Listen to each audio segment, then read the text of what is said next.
Assalamualaikum warahmatullahi wabarakatuh. Kami dari kelompok 6 literasi ICT dan media pembelajaran akan menjelaskan mengenai salah satu media pembelajaran yang bersifat interaktif, yaitu simulasi perekonomian Inggris dengan pendekatan teori ekonomi Keynesian.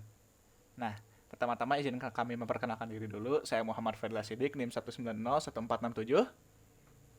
Saya Dara Novia Nirmaya dengan NIM 1905957. Saya Dia Lutfi Basasya dengan NIM 1905973.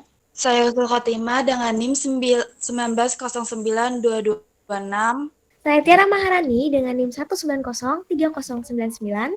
Untuk sekarang saya akan menjelaskan dulu teori dasar dari simulator ini ya. Pertama-tama, dalam simulator ini kita berperan sebagai pemerintahan Inggris dalam satu periode, berarti 4 tahun ya. Bisa dilihat di sini ada perhitungan 4 kuartil, 4 buah. Berarti untuk satu kuartil itu 3 bulan dan totalnya ada 4 tahun ini. Nah, sekarang kita sebagai pemerintah Inggris bisa mengendalikan dua hal. Untuk mengendalikan pajak, yang garis biru ini, kita juga bisa mengendalikan pengeluaran pemerintah, garis jingga. Nah, sekarang apa yang harus kita lakukan? Jadi, tugas kita sebagai pemerintah Inggris adalah untuk meningkatkan GDP setinggi mungkin dalam masa jabatan kita. Dengan itu, kita punya alat ini kan yang tadi sudah saya jelaskan, ada tingkat pajak dan tingkat pengeluaran pemerintah. Jika kita lihat di indikator perekonomian, nah, dalam teori Keynesian, kita menggunakan pendekatan pengeluaran untuk menghitung GDP. Kita ada konsumsi, investasi, dan ekspor neto. Ketiga faktor ini berkontribusi pada berapa banyak nilai GDP kita. Nah, kita bisa lihat lagi di bawahnya bahwa setiap masing-masing ini memiliki faktornya masing-masing yang mempengaruhi konsumsi, investasi maupun net ekspor. Nah, untuk sekarang kita tidak usah terlalu memperhatikan ini karena nanti karena dalam pembelajaran yang interaktif, mahasiswa atau peserta didik harus berinteraksi sendiri dan membuat kesimpulan mengenai mengapa hal tersebut bisa terjadi. Nah, untuk sekarang, ayo kita langsung mulai saja. Coba mahasiswa semuanya hadir di sini. Saya hadir Bapak. Oke. Hadir. Hadir. Oke, bagus. Sekarang kita siap-siap ya. Menurut kalian nih, mahasiswa, menurut kalian, apa yang harus dilakukan pemerintah? Sikap apa yang harus dilakukan pemerintah dalam hal keuangan untuk menumbuhkan perekonomian? Ada yang mau berpendapat? Saya boleh berbicara Bapak? Ya, silahkan. Kalau menurut saya, salah satu caranya gitu ya, pemerintah itu perlu menaikkan pengeluaran pemerintah untuk meningkatkan GDP.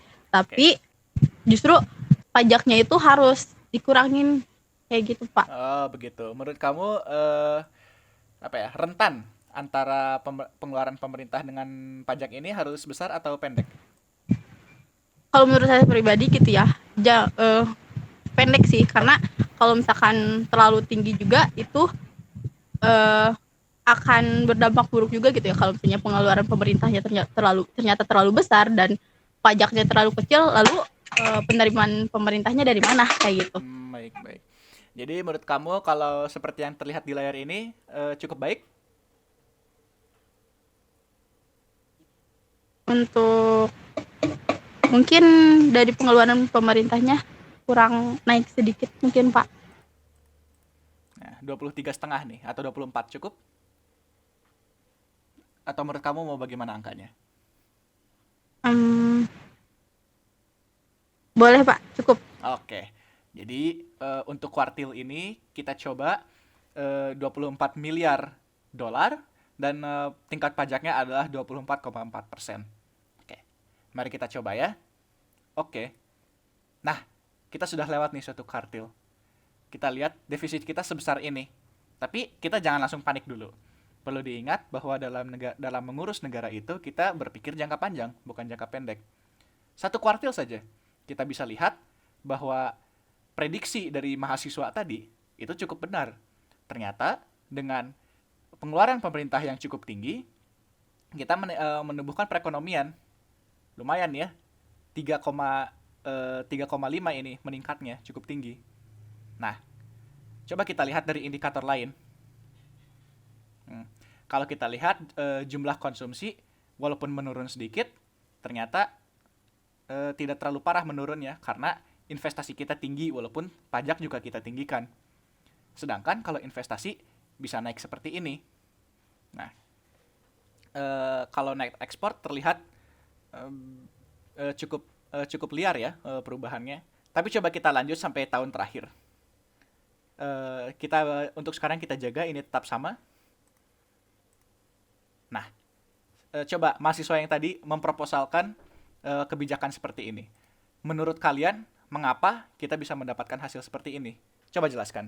Menurut saya itu kita bisa mendapatkan konsumsi yang ya seperti itu karena perlu diingat bahwa konsumsi itu memiliki dampak dari pengeluaran pemerintahnya tuh lumayan signifikan untuk konsumsi sendiri seperti itu.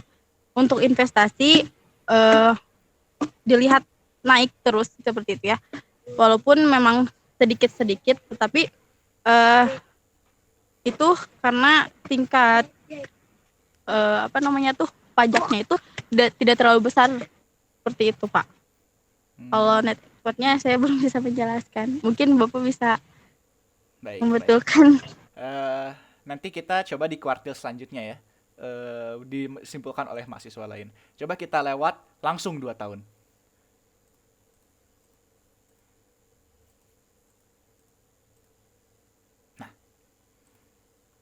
Nah, kalau sekarang nih, coba. Kalau dilihat memang ini selama 4 kuartil sebelumnya terlihat naik ya. Tapi ternyata pertumbuhan GDP-nya semakin lama semakin stabil, menurun. Dan peningkatan pajak juga semakin menurun nih. Nah, kira-kira kenapa bisa seperti itu? Ada yang mau berpendapat? Saya Pak, Ya, silahkan. mungkin kenapa turun?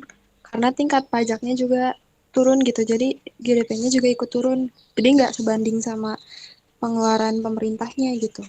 Ada opini lain? Saya, Pak. Ya. Kalau menurut saya sendiri itu karena pengeluaran dari pemerintahnya pun stabil gitu ya. Jadi dia nggak naik, nggak turun. Nah, sedangkan di sini untuk pajaknya itu naik walaupun tidak signifikan seperti itu, Pak. Baik. Jadi menurut kamu seharusnya sebagai pemerintah kita lebih dinamis ya menyesuaikan kebijakan itu, tidak selalu konstan seperti ini. Betul, Pak. Ya, Baik. Tapi karena kita sudah Betul, terlanjur Pak. 2 tahun, coba kita lanjutkan kalau seperti ini. Nah, dapat dilihat jika kita sebagai pemerintah lebih banyak diamnya gitu ya, performa kita dapat dikatakan buruk. Mengapa demikian?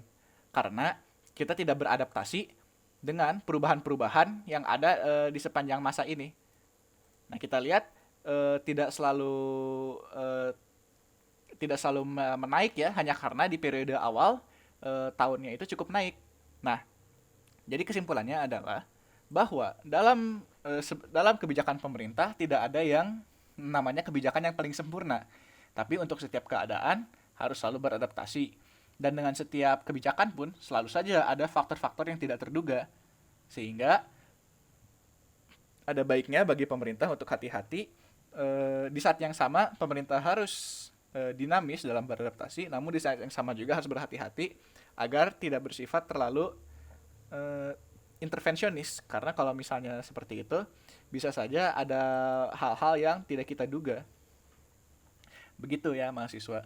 Jadi yang ingin diharapkan, yang harus dipahami dari pelajaran ini adalah faktor-faktor itu yang tidak semuanya dapat sepenuhnya kita pahami, tapi kita sebagai pemerintah setidaknya bisa mengatur dengan 2 hal ini saja dampaknya bisa cukup besar. Nah, saya dukung kalian saya mendorong kalian ya untuk coba-coba sendiri. Siapa tahu kalian bisa dapat kesimpulannya masing-masing. Begitu ya. Untuk sekarang ada pertanyaan? Cukup, Bapak. Oke. Mengerti, Mas. Bapak. Oke, dan bagi mahasiswa lain yang sedang menonton video ini, nah, coba kalian juga mensimulasikan ini sendiri ya. Nah, untuk sekarang kelompok kami pamit dulu untuk langsung presentasi secara live.